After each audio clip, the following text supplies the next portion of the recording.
Hi, Kristen. Hi, Kevin. How are you? Aloha. Why you do that? The only reason I'm wearing this is because you bought it for me last year for Father's Day. Because I didn't buy it for Father's Day. I bought it because we were going to Lake George last year. But you bought it for me because you grew up as a child of the 70s and 80s and 90s, and you had this crush on Magnum PI. Magnum PI. So you bought me this, and you bought me these little tiny shorts, but I didn't get a Ferrari. Okay. So if I got a Ferrari, it would have been good. I like the show Magnum, but I never watched it when I was young. Never. I didn't watch it till we got married, probably. So, hello from Lake Placid. We are in the Adirondacks again this year because we like the Adirondacks. Big mountains, big water, a lot of fun, except for, unfortunately, last year and this year, it is hot. It's hot. It's a hot time to go, I guess. It's hot. It was 91 the other day. It's going to be, or it was 81 the other day. It's going to be 91. It's crazy hot. And we're like 4,000 plus feet. So we're up, like, hanging with Jesus. And I don't know. It's hot up here. He needs to turn the sun down just a little bit because it's hot up here. Last year it was hot too. It was. I remember we left Lake Placid and made our way down through the high peaks towards Watertown. And we stopped at the Wild, which is really, really cool. It's a big nature center in Lake Tupper. And we walked around, and it had to be 90+% humidity and 90 degrees. And you went to the bathroom. Oh, I knew you were going to say this. Do not. This is why I was showing her. Don't say stupid things. And you had to peel your pants off of you because it was so hot. When I walked out. I was like, yeah, it was so hot I could barely peel your pants off. But that was awesome. So we are Marriage in the Buff, and which is appropriate because we are in our hotel room in front of our Adirondack-y bed here, the big wooden bed and stuff. We're in a cottage, but yet you choose the bed as our backdrop. It is nighttime. This is our best source of light, is where we are. I tried. We went outside. We did all around the room. This is the best. So tomorrow, we will be coming to you with some big mountains in the background or some water or something because we're going to do outside. But tonight, we are inside. Maybe tomorrow we'll be on Adirondack chairs. Ah, wouldn't that be something? In the something. Oh. Or in a boat. Or in a boat. Do it from a boat. If we had a boat. If we only had a boat. There are boats to rent. Anyway, so what are we talking about today, Kristen? Well, Kristen picked the topic, so let's see. Actually, today, I thought I would go through, I was reading this article, and it says that if you have these signs in your marriage, these things that are happening, it might be time for a divorce. Oh, wow. I know. So I was like, wow, what are these Hold on. Are you signs? telling me something? Because I'm thinking we can check some of these boxes off today. No, I just thought maybe we compare them to maybe what the Bible says about if you have these signs in your marriage. Okay. Are you ready for the first one? Now, I haven't read these to Kevin, so this is all brand new. No idea. So, you never argue. Number one, everyone argues. Because you're supposed to argue. So, if you never argue, maybe you don't have anything to fight for. I mean, I think there's truth in that. That if you never argue, you don't have anything to fight for. Because if you're not arguing, you're not talking, you're not communicating. Or you're not caring. So your relationship can't be healthy if you're not communicating. I mean, I think that's the big thing. If you're not talking to one another, and sometimes we argue, then you're not communicating. If you're not communicating, then you're not connected. Right. So my thought is that if someone is not arguing, they're maybe already living life apart. Yeah. Yeah. So the answer to that is really get on the page to communicate. Yeah. Don't just walk away. Yeah, and I think a lot of that, comes in time and conditioning and everything else where for whatever reason, it can become just easier not to talk. Maybe you've already argued so much or you don't feel like you're being heard and you're just exhausted and tired and you've grown apart and it's just like, wow, it's just easier. But isn't that when you should communicate? Yeah. Like you should start to talk? Yeah, absolutely. So I would say rather than just walk away, yeah, the answer to that is communicate. Yeah. Yeah. Talk to one another. Number 2, winning is everything. So you do fight, but you just want to win. I mean, I think we've all been in that one too. That, you know, we do fight because we're selfish. We're all very, very selfish people. And maybe this one should go hand in hand with the next one. So let's read these two together. Hold on. Let me say this before you leave. I think you should always fight to win, but you should fight to win for your marriage, not for one another. Oh, that's good. That's good. But I think also in Ephesians, it says, put aside all bitterness, losing your temper, anger, shouting, and slander, along with every other evil. So, I mean, if you're fighting to win, you're not putting the other person first. You're not putting aside that evil. No. So, I mean, that in itself, if you're a Christian, if you're a God follower, that it shouldn't be the goal of your fight. But I'm looking at someone who likes to win. I do like to win. So, is that a sign we should divorce? I like for us to win. Oh, you turned that around. Well, I wanted to put this with the next one because it says you want to provoke your spouse. So it's saying that maybe you are trying to get into a fight so that you do have a conversation about why you're unhappy. Yeah, and I think that goes back to the first one, not communicating. Yeah. I mean, the key to all of these is just how you communicate. Number one, you need to communicate with each other. Not communicating is not an option. Number two, you need to fight to win, but for your relationship. So however you communicate needs to be working towards that. And three, you don't want to provoke the fight, but you do need to have the talk, whatever it may be. And it's one of those things where, you know what, we all have feelings, and are feelings valid? Sure, they're valid to you. Are feelings a good course of action? Do they dictate what you should do? Absolutely not. But we all need our feelings to be heard as well. So we need to figure out a way to communicate our feelings in a way that doesn't antagonize the other person, but communicates what we need to say, and so we can just be validated and move forward. That doesn't mean, like, I can say something like that's really aggravating the crap out of me, but that doesn't mean that we have to change everything to be whatever would just appease my feeling at the time. But it does mean that, you know what, I need to voice that to you so that you know.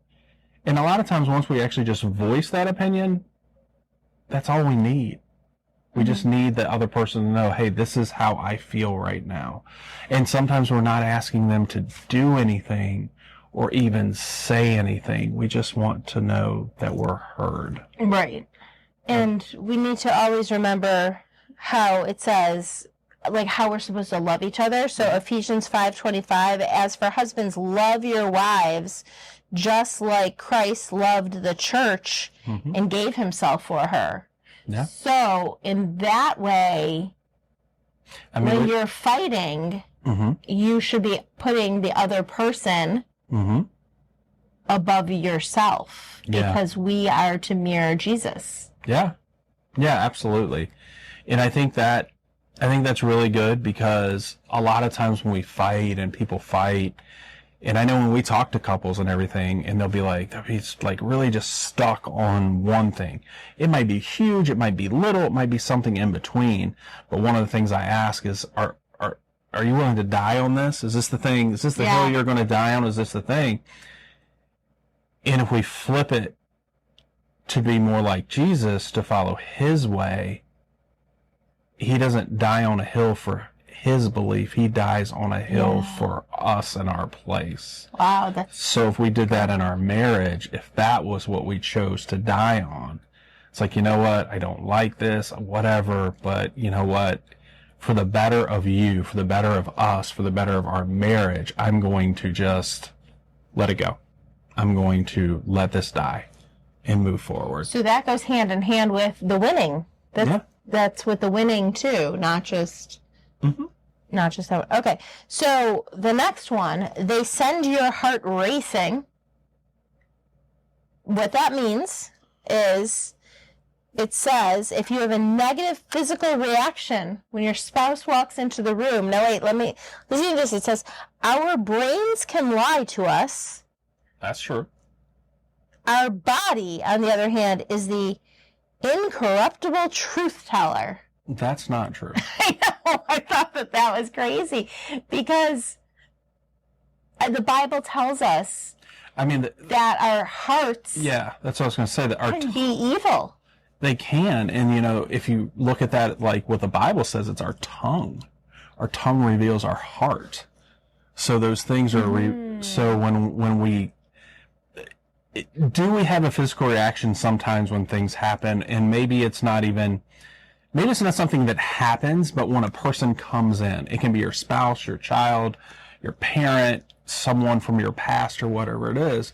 And I think but does that mean you stop a relationship with them? No, that can be positive or negative, because like you said, your heart races. I'm thinking, well, that could be a totally positive thing. Sure. But I get a totally negative thing. But again, if that is happening when the other person walks into the room, whether it's your spouse or whoever it is, there's probably some unresolved issue that you haven't communicated through, that's inside you, pent up there, that is causing you to be alarmed, because you know what? You probably haven't forgiven something. Right. I would say more times than not, there's something that happened that you just have not been able to get over. And I think what that's telling you is that's a signal for yourself. Yeah.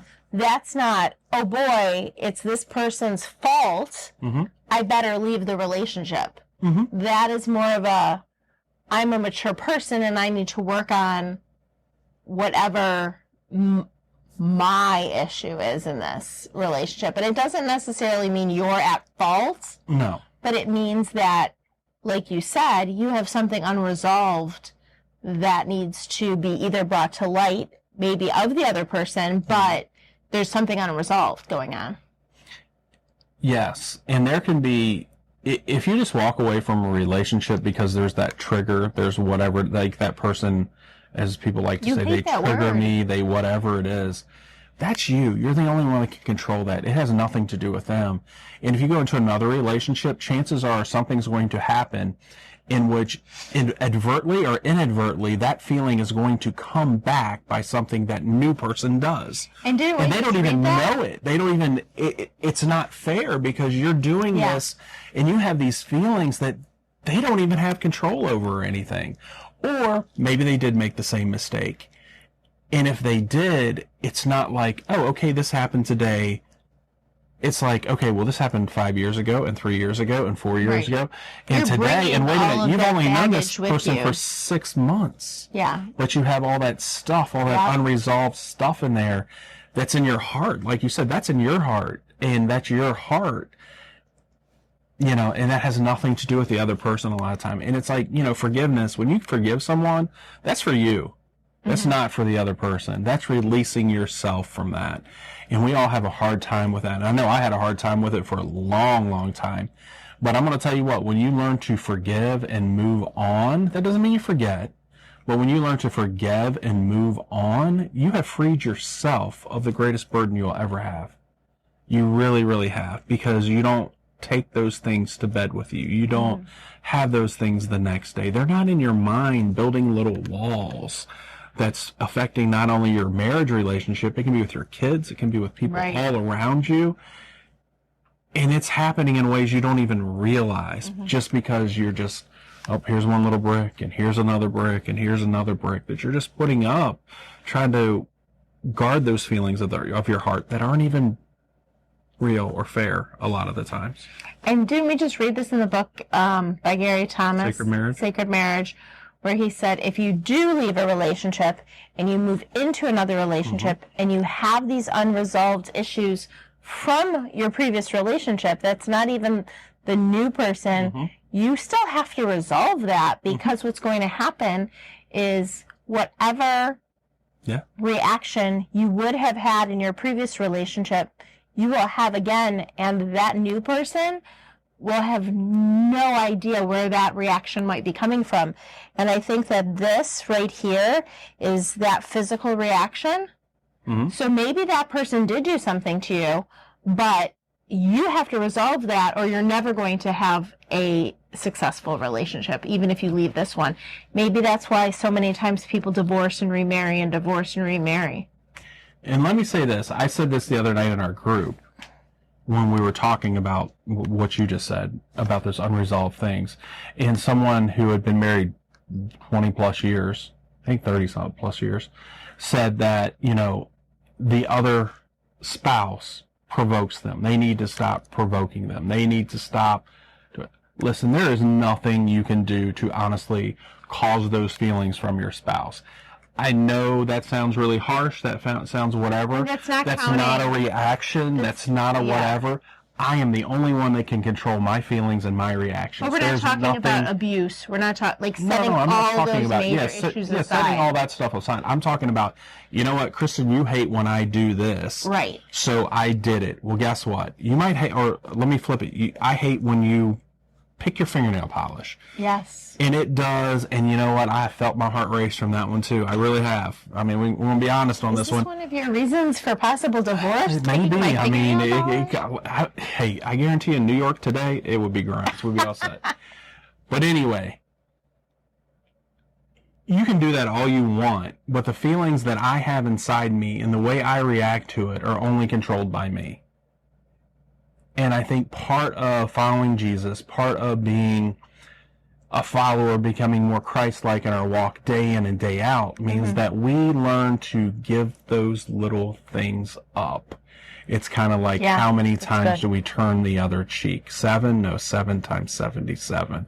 It's one of those things. And in our marriage, I think that's where that comes in the most. The 7 times 77 is our marriage, because it's the thing that we are in and day out.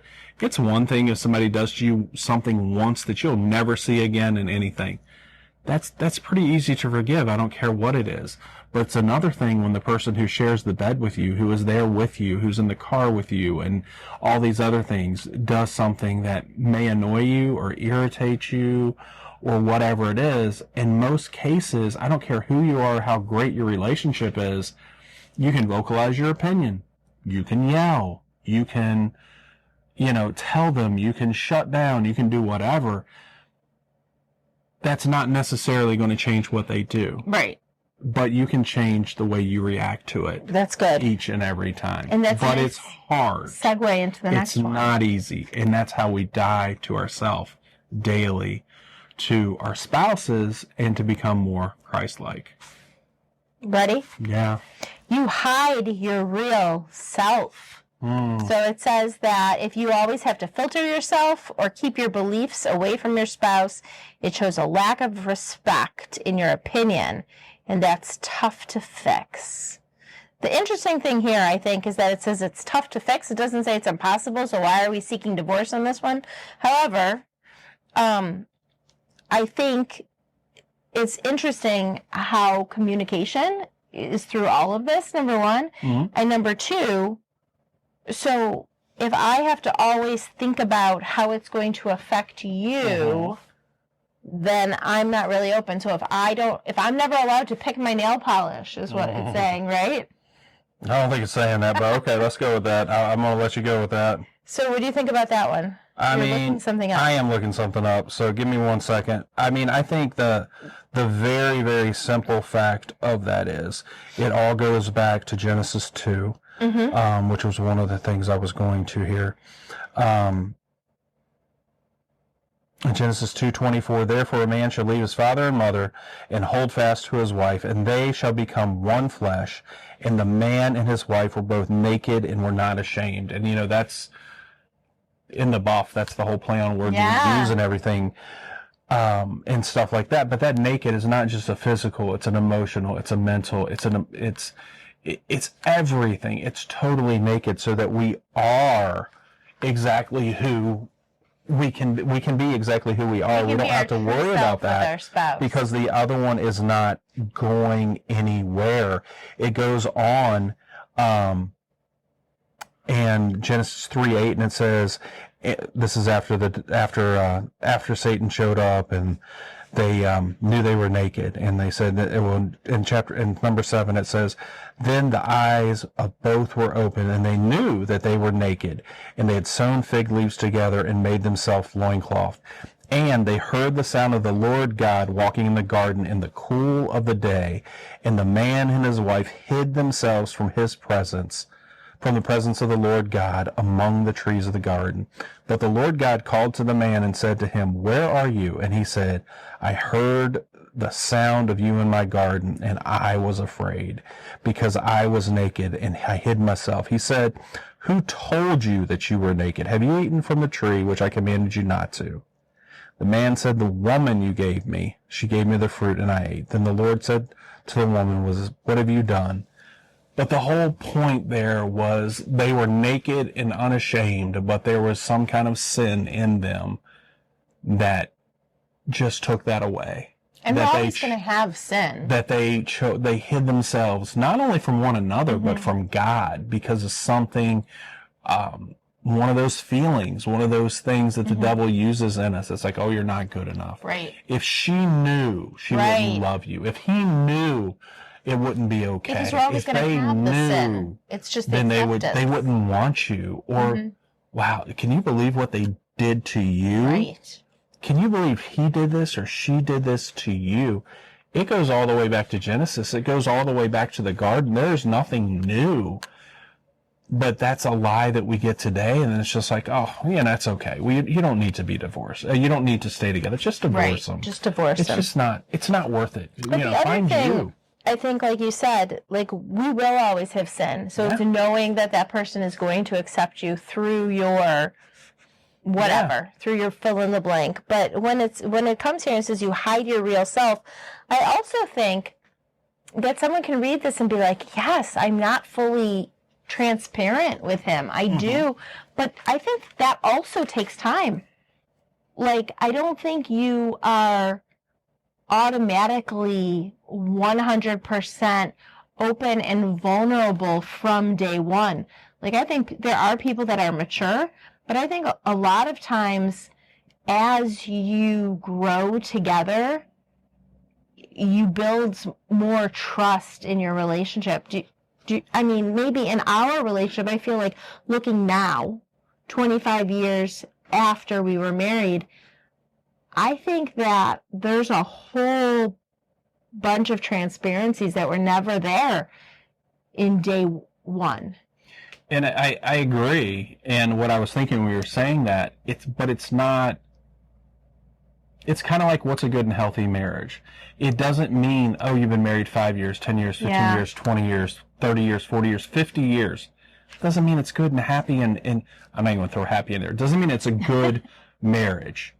It doesn't mean it's a healthy marriage. There are people who have been married 6 months that have a wonderful marriage, who are connected, who don't have any secrets. They don't have anything. There are people who've been married 25 years who are no closer today than they were 25 years ago. And building more on top of each other. It always takes that work. So for you to know each other, one, you have to want to know the other person. Communicate. Two, the other person has to feel that you do want to know them. So it's a two-way street there. You can go your whole life and not talk about something because you just never do. It may be one person thinks, oh, well, this will be uncomfortable, or the other person, I don't want to hear it, or whatever it is. And we're just missing that part. So the other person, or both of you, are not truly honest and naked with one another with who you really are. So I think we lose that. I think a lot of times it's like, well, we've been married a year, or we've been married 5 years. We know everything about each other. That's crap. Yeah. Like that's a lie. That's a total lie. And the good news in all that is, one, that you can work towards it and overcome that. But the really, really good news, the really amazing news that I think is like one of the best parts of marriage is, we're always changing. I knew you were going to say that. Ever changing. People are always changing. Yes. So the person you married, 1, 2, 3, 5, 10, 20 years ago is not the same person.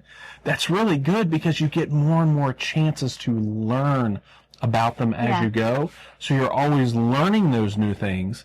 And with what you're learning, if you're actually doing it, if you're trying, if you're dating your spouse, if you're putting forth the effort, that will bring you closer, because there are things today that you and I do that we didn't do 25 years ago or 10 years ago or 15. We just didn't do them, and it's a different connection we have now. And it's a new thing, because 25 years ago to either of us would have been like, this is stupid, or maybe one of us would have, or you know what I mean? But that's how you grow in your marriage. You work on it, and you work on being known. Like, we've grown in maturity too. Absolutely. So I think that's a thing. But that's the same thing with following Christ. You know, there are people sitting in a church that sat in their church their whole life, and they're 50 years old, 75 years old, and they are a baby Christian at best, and some of them aren't even that, but they have walked through those doors, and they have sat in those seats, and they have sang those songs, and they have listened to those sermons. But, you know, it doesn't matter what you do. You know, it's not walking through a door and walking out and checking a box. It's what you do with what you're hearing. And our marriage is the exact same thing. There are people who get married each and every day to check a box.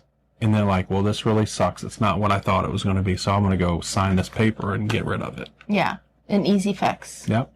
The next one says you're overcompensating on Facebook. And what that is, what they explain that to mean is that you are crafting a highlight reel to hide your sadness, or to hide your struggle. And I think everybody does. I don't care who you are. And I don't know. If you I didn't the first part of it. I agree. Everybody posts a highlight reel. Yes. I know a few people who post like just miserable. Like these are just miserable. They're people. Always miserable. I would rather you post. I would rather you post a highlight reel to think that, man, you got something in there that's good. But we all post a highlight reel. The danger in the highlight reel, though, is when we look at someone else's highlight reel and then we start feeling those feelings of, man, wow, if I was only married to her, if I was only married to him, wow, if he only had this job, if we only had this money, if we only had 3 kids instead of 2, if we only had 1 kid instead of 3, if we never had kids, if we did, if anything, that's the danger of the highlight reel. We all have highlight reels. It's like watching TV. You see this stuff, TV, movies, everything else, and it's like, oh man, that's it's a fantasy land. It's not real. Yeah, we're not meant to. And I will say this, because this is one of the other favorite things that I know I like to say and we talk about and stuff. You know, marriage is about the ups and downs. Yeah.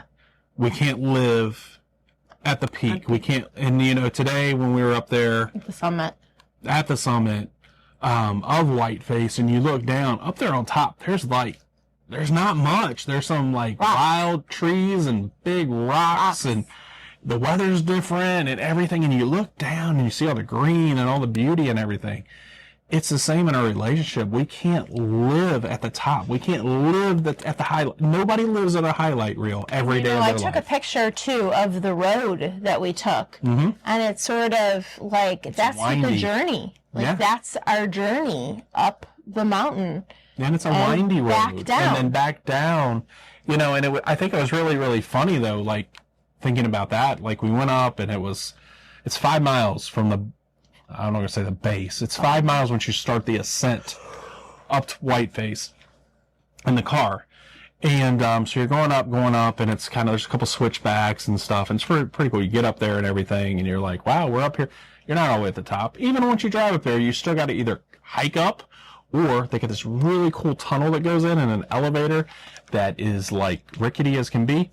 And you get up to the top, and you're like, wow. And then like Kristen said, when you look, you can see those roads and how windy and everything they are.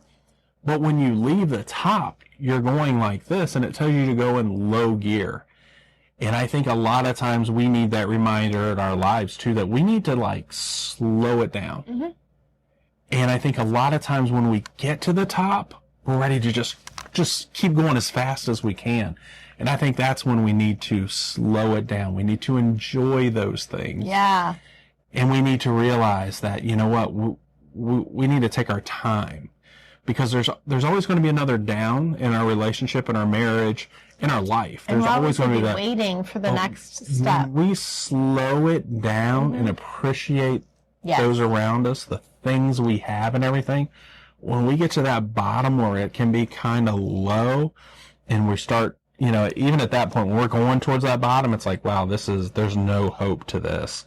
But we need to remember that we have one another and stuff. And then when we start to make that turn up, and it's like, that's way up there. Mm-hmm. But we need to also remember, okay, well, I still have the person who was here, and we're going here, and we're doing it together. And I think that's the biggest part. Like, we need to remember that part, that we are not alone. We have God. God will never leave us or forsake us. And one of the biggest thing in our marriage, you know, that we say all the time, and we got it from Jimmy Evans, and it really is one of the greatest things. Like, just divorce is not an option. Take it off the table. Take it off the table. I mean, obviously, if there's some kind of abuse, addiction, or active affair, then those things, get yourself help, get safe, back away, get things taken care of. That doesn't mean it's over. That doesn't mean it's going to be fixed. Neither of those things are guarantees. But if there's not one of those three things, honestly, if there's no active addiction, there's no active affair, and there's no active abuse, shut up. Just stop. Like, look at the person you're with and say, all right, well, we might be going down, or we might be going up, or we might be just kind of stuck here, and we don't know we're at a fork in the road. And do it together, and just realize that you've got each other for that. So 2 things I was thinking of when you were saying that. 1 Thessalonians 5:11, continue encouraging each other and building each other up. And Matthew 19:6, they are no longer 2, but one flesh. Therefore, humans must not pull apart what God has put together. And I think that we need to sit on that for a bit, because that is what we're trying to do with divorce. We're trying to pull it apart. And this is something that God has ordained and put together. When you say I do, it is actually a commitment. And these things that we're sort of going through are sort of silly, because we're all going to hit these downward spirals, and some of them are just lies. Like this next one, I think, is just a full-on lie from the devil, because it says, when the thought of leaving scares the hell out of you, and yet it could be exciting to think about the life that you might have, and it scares you, but you still would rather leave than stay. It's probably time to go. Now, what is your idea about that? Because I already know what your answer is going to be. I mean, I think that just the beginning of that just points to the whole emotions, feelings. They're fickle. They change as the wind. Like, if you can honestly say, wow, I'm scared to leave, but man, that could be exciting. You don't know what you feel. You have no idea. And if you let your feelings make that decision, you're done. Right. I mean, like, you made a commitment. If it's just, wow, well, you know what? Well, this would be really hard, but and you need to follow that commitment. Yeah. But what I thought you were going to say was, when it says the grass is greener, what do you say?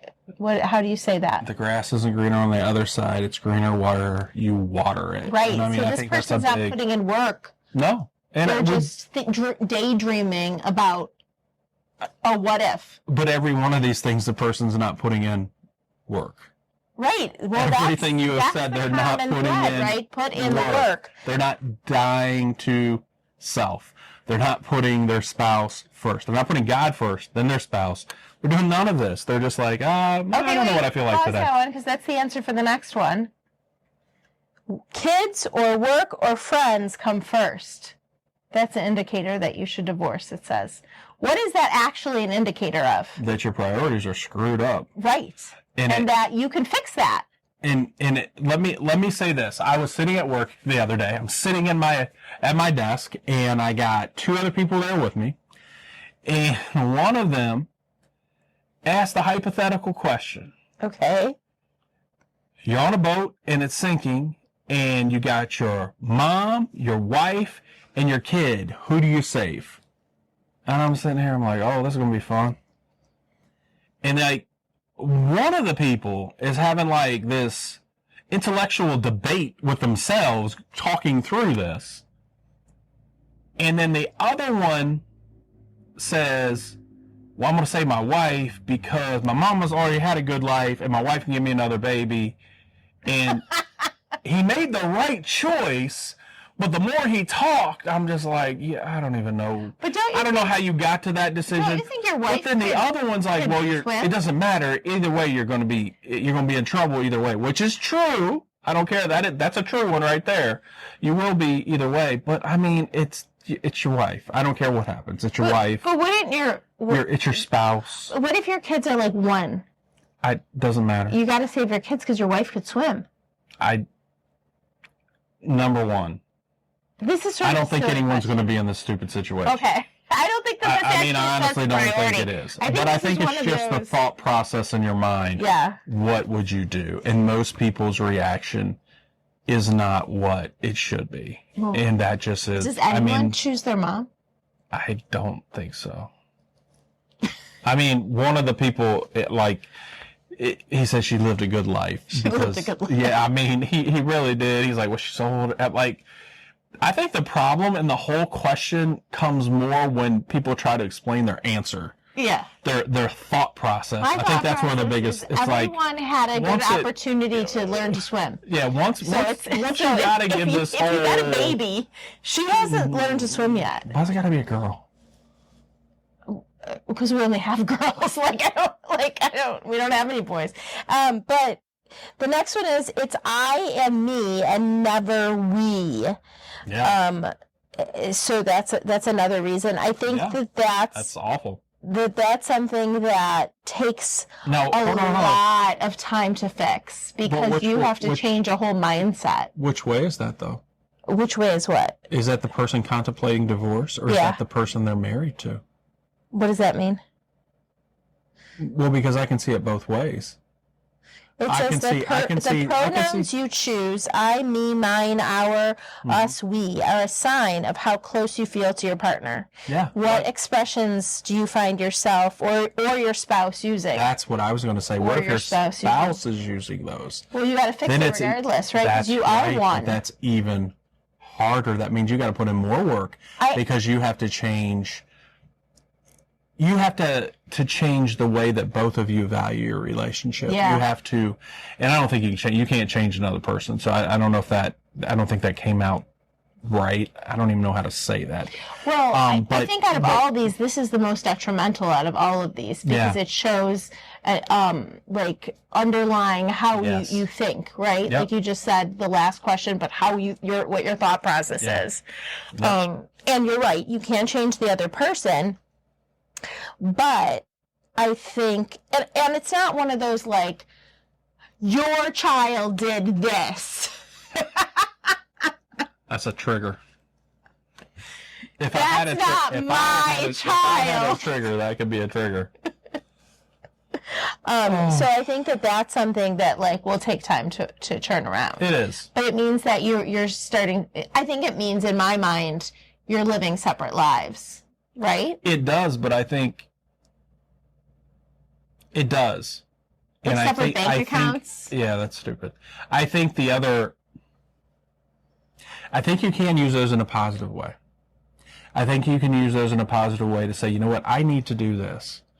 I need accountability? to yourself and to God. You're like, you know what, they might be doing this, but this is what I need to be doing. I need to be focused on God and them, and then everything else. So it starts with it starts with me, and I think a lot of people don't like that either, because a lot of times when you're in a fight, or you're feeling like a relationship's coming to an end, or whatever it is, that's when it's really, well, you do this and you do that, and you need some of that I and me in my life. It's like, you know what, I'm sorry, I did this, I'm going to work on this, and it may be to your spouse.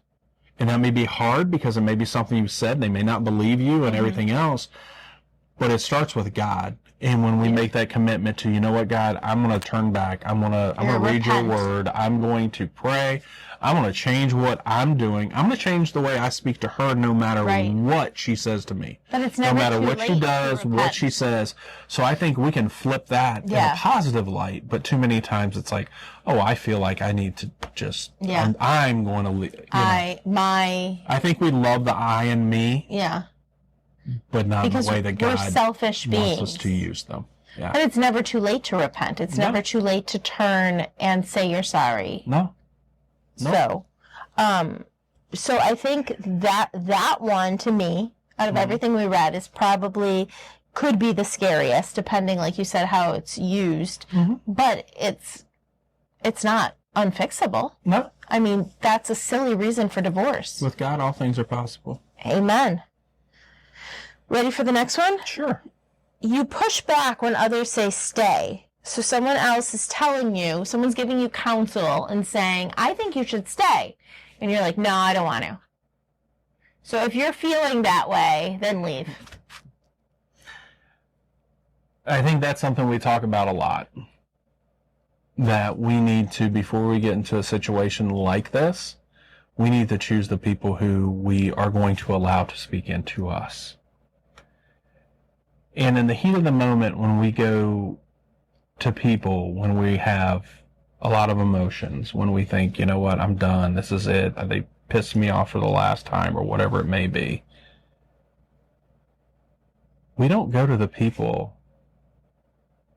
who we would think would be wise counsel or give great advice or have a wonderful marriage or whatever it may be. We tend to go to the people who we think are going to say what we want them to validate say. our That's going feelings. to validate our feelings.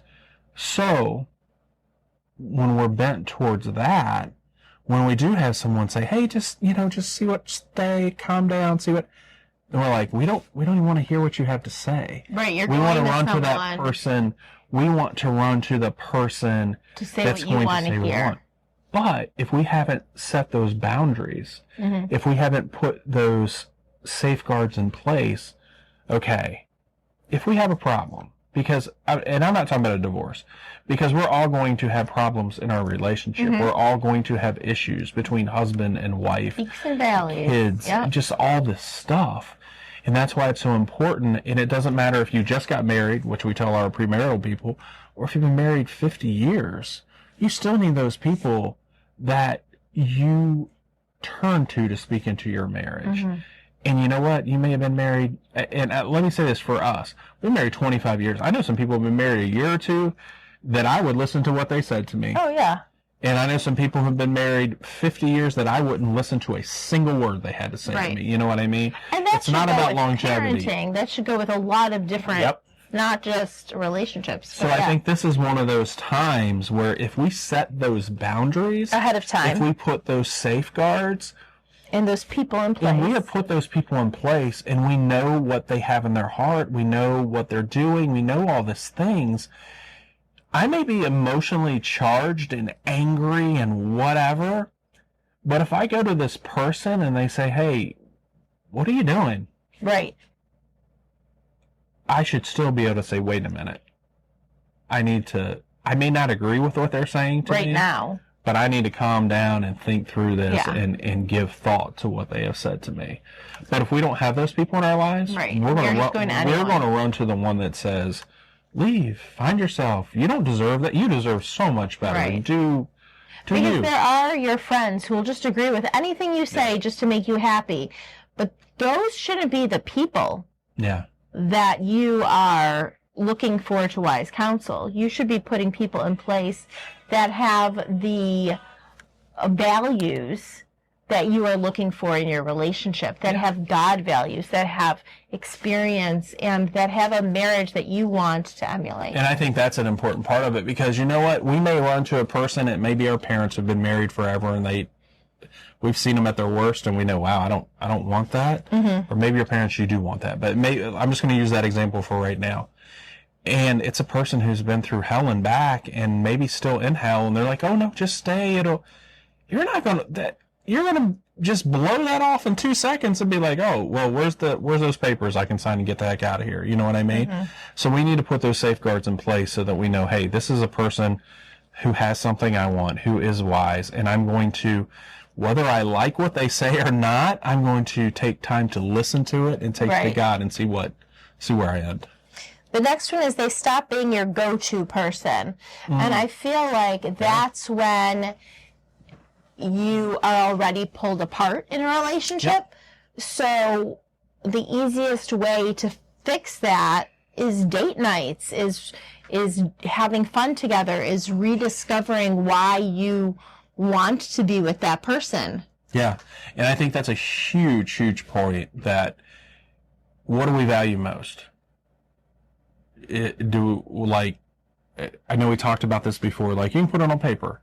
You can put it down on paper. What's the most important things in your life? God, your spouse, your kids, everything else. All right, put on paper, put your week down there. Well, is God really the number one thing? When you look at how you spend your time, is your spouse number 2? Or your kids number 3? Is your work number 4, 5, 6, whatever it is? Right, that can be whatever. Or is maybe this week your work's up here, or maybe your friends are up here, and maybe we push God all the way down at the bottom, or maybe it's your kids are up here, and you keep pushing your spouse down because you got to go to work and you got to do, and just keep pushing it. When we get those priorities out of order, our whole life suffers. And, if your wife is not a priority issue, if your wife or your husband is not your priority, they're not going to be your go-to person. Yeah, that's good. That's good. No matter what. I was thinking of it more on the terms of holding date nights important, doing fun things, connecting. So that the more fun you incorporate, the more connection, communication. The more you know one another. Yeah, the more you're vulnerable with each other, they will become that. So all of these stacked up seem to be awful, but there are ways to overcome all of these. These are all issues that you can recover from. In fact, the next one says that forgiveness doesn't seem like an option if you're dredging up past issues every time there's an argument or holding on to resentment. It's most likely the marriage won't survive. Which is true. I mean, it is true. But that starts with you. But don't do it. Right. I mean, you're the only one that can change that. I mean, it's true. If you cannot get past the past, you have no future. Now, what if your spouse can't? Like, that's a tough place to be. Then you got to give it, I mean, you have to give that to God, number one. There's nothing you can do that will change their feeling. And I hate to say it that way. I mean, you can do things that can maybe make them a little happier or a little sadder or everything else. There's nothing that you can do to make them forgive you if it was something like that. There's nothing you can do that makes them forgive anyone. That is between them, themselves, and God. And until they can make that step, they're going to be a miserable person. Or maybe they're not miserable every day, but when whatever happens that reminds them of that, then it's going to be a miserable day. So what you have to do is hold firm to God and say, you know what, God, I don't know why we're going through this storm. I don't know how to fix it. I can't fix it. I'm giving it to you, but I trust in you that you work all things for good, that you brought us together, that we are married before you, that we love you and we trust you, and then you will get us through this. And I will endure is no act of abuse, no act of addiction, no act of adultery. Let me get that one out there. But other than that, I will endure this hard road because you can't, I don't care what it is. It will hit bottom and you will come back up.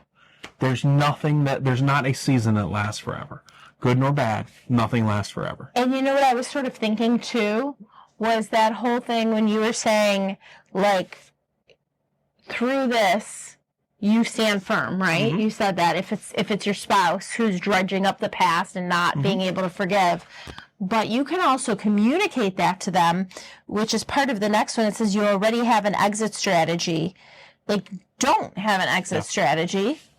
Yeah. You take divorce off the table, because if you keep saying divorce, then yes, you will be leading in that direction. But there was that story in one of the books we were reading where the husband took the wife and said, no matter what you have done, we will get through this and I will never leave you.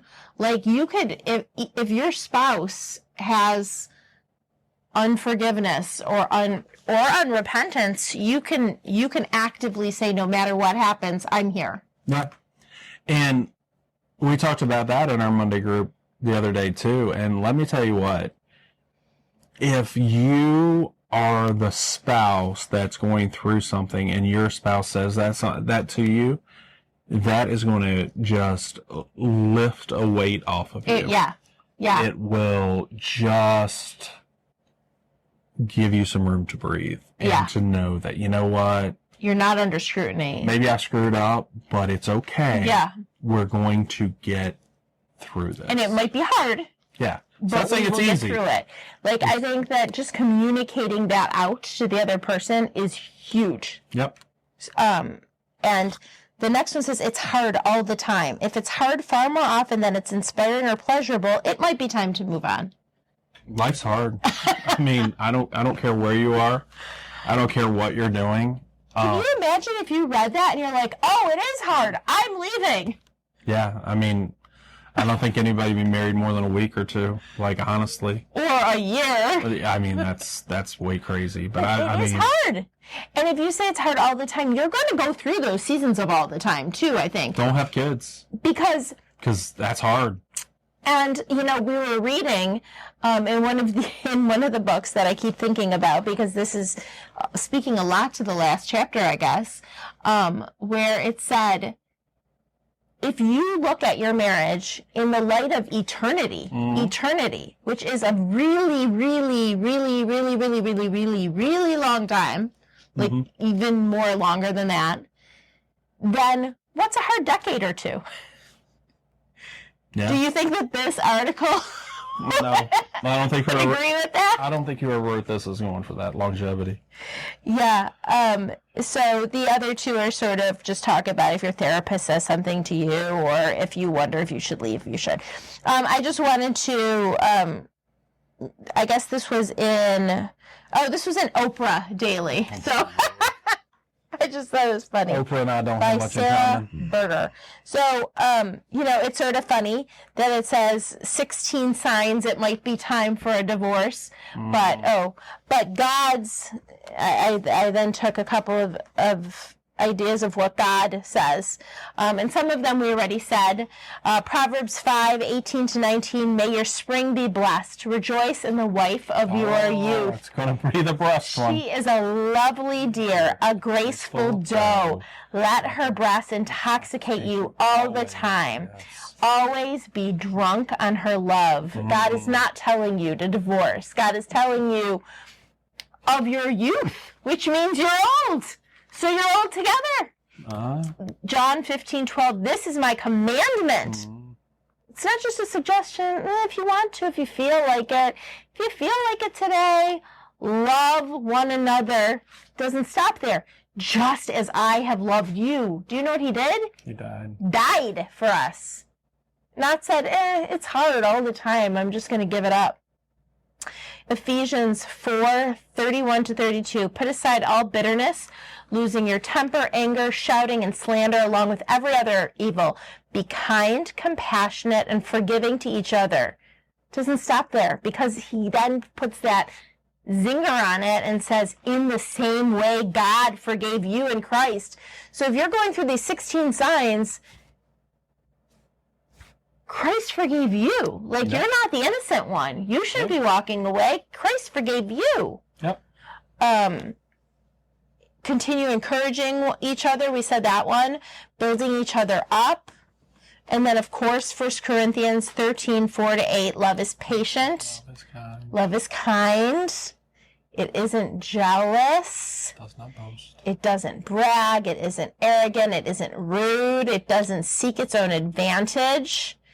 It isn't irritable. It doesn't keep a record of complaints, and it isn't happy with injustice, but it is happy with the truth, being naked, being open, right? Love puts up with all things, even picking nail polish off of your nails. It trusts in all things, even knowing it's a hard decade. It hopes for all things. It endures all things, even when you drive me around in circles and I just want to be at the beach. Love never fails. As for prophecies, they will be brought to an end. As for tongues, they will stop. As for knowledge, it will be brought to an end. Love never fails. So I think that that's like the heart of God. Yeah. Don't let loyalty and faithfulness leave you. Bind them on your neck. Write them on the tablet of your heart. Proverbs 3:3. And I think it says that because your heart, like you said, could want many different things, but we are supposed to bind our heart. Yep. We're supposed to write that on our heart. So just, it's So sad. tomorrow we're going to get tattoos. It's sad to think. Kristen's going to get my name tattooed across her heart. No. It's sad to think that, no. People very easily give up. And you might say it's not very easily. Like, what I'm in is very hard. Mm-hmm. But in the light of eternity, yeah. we will suffer. Yeah. We do. So. But that's what makes us like Christ, is the suffering we endure and shine his light through. That's what it's all about. I'll remember that next time I'm irritated with you. All right, guys, that's it for tonight. My wife had many, many things to go through tonight. So Just thoughts. So anyway, good night from Lake Placid, and we will be back tomorrow with something hopefully a little more fun and lighthearted. Okay. But well, then we'll let you pick the subject. Yeah, guys. But seriously, marriage is hard, and it will be hard, but you can do it together because God gives you the strength, and it works best when he's right in the middle. And the best thing is, it's an example, and it should be an example of his love for us. Yes, it is. Which is like mind-blowing. That's right. It's what prepares us for eternity. It's your spouse. Love you guys. Have a great night. Bye.